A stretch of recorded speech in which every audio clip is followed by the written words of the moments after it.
তো বন্ধুরা, আমি চলে এলাম আজকে ধূমকেতু সিনেমাটার রিভিউ নিয়ে। একদম সৎ অনেস্ট রিভিউ যাকে বলে। তো এই সবে মাত্র ধূমকেতু দেখে আমি বাড়ি ফিরেছি। এখন পুরো রাত 12টা বাজে। সিনেমাটা চলেছে পৌনে 11টা অবধি। 10টা 42 অবধি সিনেমাটা চলেছে, তারপর হল থেকে বেরিয়েছি। আর বেরিয়ে এই সবে এসে বাড়িতে ঢুকেছি। আমি এই যে এখনো ড্রেসও ছাড়িনি, সব সব এখনো পরে আছি। তো এবার সিনেমাটা নিয়ে কথা বলা যাক। খুব স্লো পেসের সিনেমা, মানে খুবই আসতে হচ্ছে। এর আগে আমি এরকম সিনেমা দেখেছি হচ্ছে শ্বেতকালী, জি বাংলা সিনেমায় দিয়েছিল শ্বেতকালী সিনেমাটা ভালো, গল্পটা সুন্দর, তবে ওই সিনেমাটা ভাই 4 ঘন্টা টানার কোনো মানেই হয় না। সেম টাইপের এইটা প্রায় 3 ঘন্টা চলেছে, সেই 8টা থেকে প্রায় 11টা অবধি। ঠিক আছে, পিভিআরে বসে দেখলাম প্রথম, মানে ইন্টারভ্যালের আগে অবধি ফার্স্ট হাফটা। কিচ্ছু মাথায় ঢুকবে না, কিচ্ছু মাথায় ঢুকবে না, একদম কি বলবো, ইংলিশ সিনেমার মতো কিছু মাথায় ঢুকবে না। সেকেন্ড হাফটা যাও বা বুঝতে পারবে একটু, কিন্তু অনেক কিছু আছে যেগুলো পুরো মাথার উপর দিয়ে চলে যাবে। প্রথম হচ্ছে শুভশ্রীর চরিত্রটা, ওটা যে কি, ওটা কে, কেন, কিচ্ছু বুঝবে না। শুধু এটুকু বুঝতে পারবে যে হ্যাঁ, শুভশ্রী মানুষটা, মানে ওর যে ক্যারেক্টারটা আছে, রূপা, এককালে দেবের বউ ছিল। দেবের ক্যারেক্টারটার নাম কি ছিল? ভানু। ভানুর বউ ছিল রূপা এককালে, সেটুকু শুধু বুঝতে পারবে। বাকি শুভশ্রীর চরিত্রটা যে কি, কিচ্ছু মাথায় ঢুকবে না। সেকেন্ড হচ্ছে আমাদের চিরঞ্জিত, তার চরিত্রটা আমি অন্তত বুঝিনি, আমি জানি না আর কে বুঝবে না বুঝবে, কিন্তু আমার মাথায় ঢোকেনি ওনার ক্যারেক্টারটা। তারপর শেষে ওর আংটিটাকে বরফ দিয়ে চেপে দিতে দেখালো। সরি, স্পয়লার দিচ্ছি। কেন হলো কিছু বুঝলাম না। আচ্ছা, তো যেটা বলছিলাম, দেবের চরিত্রটা ওটাও ভালো মতো বুঝবে না। তো মোস্ট যে ক্যারেক্টারটাকে আমার ভালো লেগেছে সেটা হচ্ছে রুদ্রর ক্যারেক্টারটা, রুদ্রনীল ঘোষ। হ্যাঁ, ওর ক্যারেক্টারটা আমার মতে সিনেমার মেন ফোকাসড ক্যারেক্টার। ওর চরিত্রটাকে আমার খুব ভালো লেগেছে, প্লাস ওর অভিনয়, মানে পারফরমেন্সটা জাস্ট অসাধারণ ছিল। ওকে বলা যায় সিনেমার হিরো। দেবকে আমার মনে হয়নি শেষ পর্যন্ত। আমার আমার যেটা মনে হলো, সিনেমাটা দেব শুভশ্রী নয়, সিনেমাটা দেব রুদ্রনীলের সিনেমা। আর মেন ফোকাস ক্যারেক্টার ছিল রুদ্রনীল। ও একমাত্র ভালো পার্ট সিনেমাটার। বাট সিনেমাটাকে ওভারঅল আমি খারাপ বলবো না, ভালো। বাট দর্শকদের মাথায় যদি জিনিসটাকে ঢোকাতে না পারে, তাহলে কি হলো ভাই? আমি কৌশিক গাঙ্গুলির অনেক সিনেমা দেখেছি, যতদূর দেখেছি শুনেছি কৌশিক গাঙ্গুলির প্রত্যেকটা ছবি কিন্তু ভালো হয়।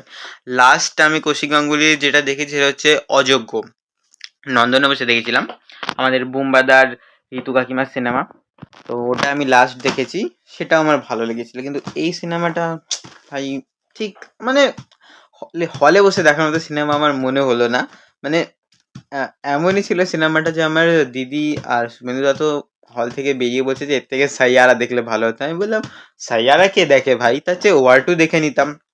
অ্যাকশন ছিল, শুনে হচ্ছে না, ট্রেলার দেখে ওটাও ভালো লেগেনি। আমি জানি না ওয়ার টু তো দেখিনি কেমন হয়েছে। যাই হোক, ধূমকেতু সিনেমাটা ওভারঅল যদি বলি তো ভালো ছিল। আর কার জন্য ভালো ছিল সেটা হচ্ছে রুদ্রনীল, রুদ্রনীল ঘোষ। হ্যাঁ, এই নামটা মাথায় রাখতে হবে, ওটাই আসল চরিত্র।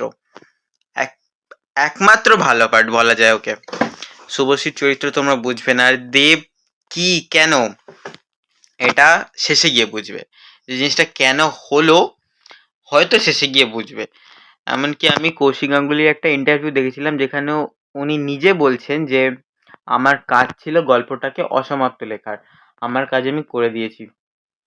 আর সিনেমার শেষেও একটা লেখা এলো, কাহিনী অসমাপ্ত। আচ্ছা, শেষ পর্যন্ত কি হলো আমি ছোট্ট একটা স্পয়লার দিচ্ছি, যদি কারোর পছন্দ হয় স্কিপ করে দিতে পারো। স্পয়লারটা হলো যে দেব শেষ পর্যন্ত গিয়ে দাঁড়াবে একটা উগ্রপন্থী, একটা সন্ত্রাসবাদী।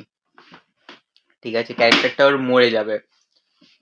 কেন প্রথমে বুঝিনি, শেষে গিয়ে মনে হলো যে আচ্ছা, ওর একটা ভাই ছিল, সেও, তাকে কেউ মেরে দিয়েছিল, হয়তো সেইটার জন্য ও ওই জিনিসটা করেছে। কিন্তু ভালো করে না দেখলে বুঝবে না। আচ্ছা, এবার আমি একটা কথা বলি। সিনেমার ফার্স্ট হাফে মোস্টলি আমি ঘুমিয়েছি। মানে সিনেমাটা এমনই স্লো পেসের, প্লাস একটা টান উত্তেজনা থাকলে কি মনে হয় হ্যাঁ এটা দেখি, মানে চোখ সরানো যায় না। যেমন বহুরূপীতে যেমন দেখে এসেছি, খাদানে এমনকি যেটা দেখে এসেছি, ওরকম নয় সিনেমাটা। ওগুলো কি চোখ সরানো যাবে না এরকম টাইপের সিনেমা।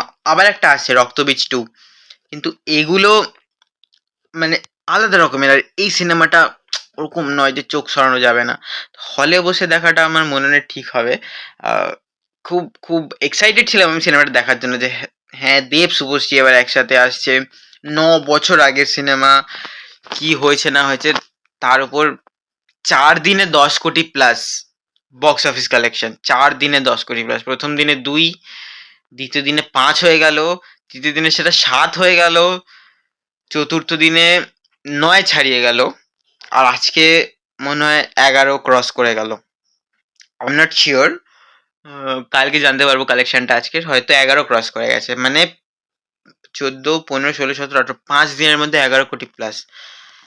সবাই দেখছে সিনেমাটা। প্রথম 2 দিন তো পাওয়াই যাচ্ছিল না সিট একদম, আর নন্দন তো এখনো ভর্তি যাচ্ছে। তবে যেটুকু বলবো যে মানে যারা একদম মন দিয়ে সিনেমাটা দেখতে না পারবে, সিনেমাটা দেখতে যেও না গো। সত্যি বলছি, ভালো লাগবে না সিনেমাটা। যেরকম ভেবে যাবে তেমনটা তোমাদের মনে হবে না সিনেমাটাকে। আর বাকি যদি বলো তো আর কি বলবো, সিনেমাটা হলে বসে দেখাটা চলে না মনে হয় আমার। কিন্তু খারাপ আমি বলছি না, কিন্তু একবার বলছি না খারাপ। যদি মন দিয়ে দেখতে পারো তাহলে ভালো লাগবে, কিন্তু স্টিল চরিত্রগুলোকে বুঝতে পারবে না। দর্শকদের কাছে এই ছবিটাকে বুঝিয়ে উঠতে পারেননি কৌশিক গাঙ্গুলি, এটাই হচ্ছে কথা। ঠিক আছে, আমি আমার ওপিনিয়ন দিচ্ছি। আমার ওপিনিয়ন সবার পছন্দ নাই হতে পারে, আমি আমার কথাটুকু বললাম।